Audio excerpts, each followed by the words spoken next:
আসসালামু আলাইকুম ইমরান, আশা করি সবাই ভালো আছেন। তো আজকে একটি ঐতিহ্যবাহী মেলার গল্প বলবো আর ভিডিও শেয়ার করব। যে মেলাটি দেখতে পাচ্ছেন এটি মানিকগঞ্জ জেলার শিবলা থানায় অবস্থিত দুলি পাগলির মেলা। 280তম বছর ধরে এই মেলাটি চলে আসতেছে।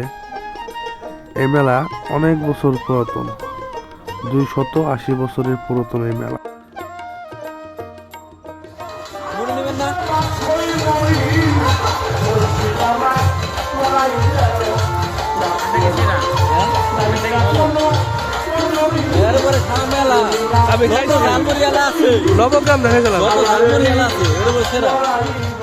এই মেলাটি প্রতি বছরের ন্যায় এবারও মেলাটি উদযাপন হচ্ছে। এটি মূলত বাউল গানের মেলা প্লাস রাতে যাত্রা হয়।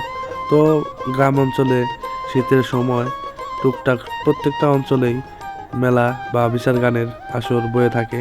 তো আমাদের মানিকগঞ্জ জেলায় এটি একটু বেশি হয়ে থাকে। তো গ্রামগঞ্জের এই ঐতিহ্যবাহী মেলা ধরে রাখতে তারা বাউল গান প্লাস যাত্রা এগুলো দিয়ে থাকে। তো আসলে এইসব মেলায় আসলে গ্রামগঞ্জের মানুষ সন্ধ্যার পরে আসলে বের হয় ঘুরতে। তো আমরাও হঠাৎ করে ঘুরতে গেছিলাম। তানভীর ভাই ছিল, সাথে ছিল মিজান ভাই। তো তাদের পার্শ্ববর্তী এলাকা তো ঘুরে দেখলাম।